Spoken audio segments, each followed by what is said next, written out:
So side control.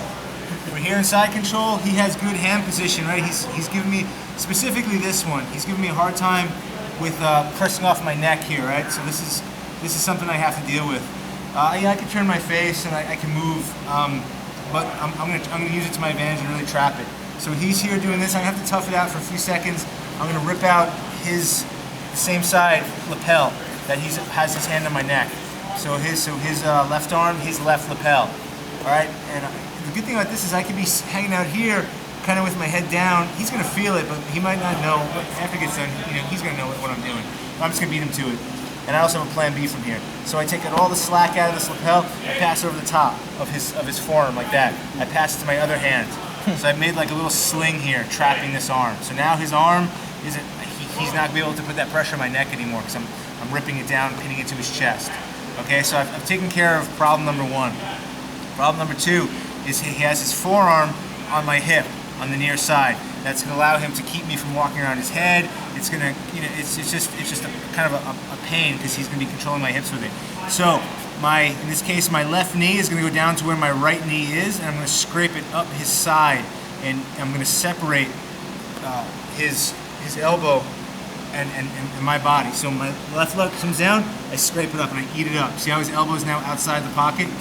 It's no longer affecting my hip. So we're here, and I can still maintain pressure, shoulder pressure, chest pressure. I can be really tight. All that, everything is like nothing has changed with all the fundamentals of side control, staying tight, smashing, all that. So now I'm going to pop up into knee on belly. So it's real smooth, just jump up to knee on belly, like right here. Now this hand's here. I know he's going to try to, once I release pressure here, this is going to go here or to my knee, one or the other, hip or knee. It depends on the guy. More than likely, we'll just go off the hip because it's probably more than likely what's going to happen. Notice my foot is out. I'm not like on my knees like this because then I take away pressure off of him. I have to be up here driving, and this is my base. I get to move and keep my base with this. Now from here, this hand is I'm just going to go around this trapped little arm. I don't want to put it right there. I can just come over the top or whatever, and I grab that same lapel. So I'm gripping it just like a baseball bat. All right, so we're just in a baseball bat choke with the lapel from side control, maybe slightly different. And now I still have this problem here with the hand on my hip. Because he knows for a baseball bat choke, I have to spin around. I have to go into like a north-south position. You could try to start cranking it from here. You may get it, but then he may put the hand on the elbow and stop this. So that hand is a problem either way. I have to address it.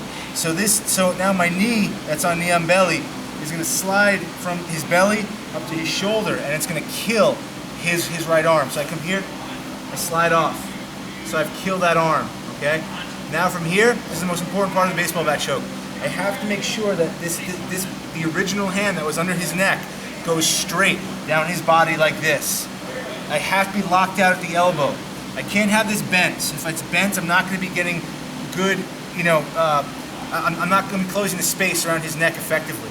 So I could probably just finish him right from here like this if I want to, but there's a lot of space. A big strong guy's going to buck and go crazy, and I may fall over and I'm going to have to let go of everything. It turns into a scramble. So I would rather just do a couple of extra steps and get it right. So from here, I go into a north-south. I'm going to put my head down by the knot in his belt, and I'm just going to make sure that this arm, by doing so, by putting my head, it should straighten this left arm. Like that. And I'll pull and I'll get my choke. So that's really important in that baseball bat choke, because I want this arm to be like this on the side of his neck, while the other one is like this, okay? If it's like this, it's loose, it can still be open here. I want to make sure it's folded. If my head goes, my arm's going to have to straighten it, all right? With the choke, are you choking with this arm, or are you? It's kind of both. It's kind of like, so if I go to finish this, once I come here, I'm just going to kind of pull.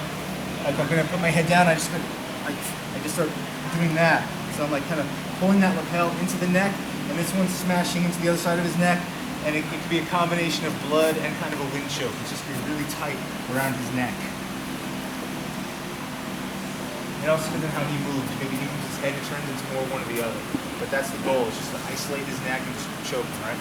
So we're here, side control. He's giving me a hard time. This is how he's going to create pressure. I have a lot of pressure, he's going to alleviate pressure. I'm giving pressure here, he does that, I'm most likely going to react to it because it's uncomfortable. And then it creates space, and that's the space that he's going to use to escape. So I have to do something about this. Lapel, take slack out, roll it over the top. Right here, trap him good. Make sure I still have nice tight side control. Pop up into knee on belly. Right here, come over that arm, right here. I have it, now I'm good to go. I don't care if he tries to hold it with that arm. It's not going to do anything. Once I start sprinting myself, none of that means anything. So here, scrape over the top of that arm. I'm going to start straightening my arm. So this arm goes straight. Nice pull. Get my tap right there. Nice and easy. One more time.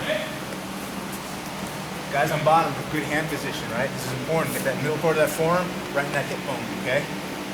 So here. Oh, I skipped a step, I'm sorry. So here, take it out from here, like this, scrape it, isolate it. Because now it makes it easier so he's not affecting my hip so much. Pop up, I know I'm gonna lose it, come here. Slide off. Good? Does it matter where your head ends at the end? I like to have it kind of straight down the middle. I like to be stretching my body out, that's gonna stretch out my arms. My head's here, my arms are gonna be bent. I stretch my body, because my arms are anchored. I stretch my head, my arms straighten automatically. Okay? Let's go.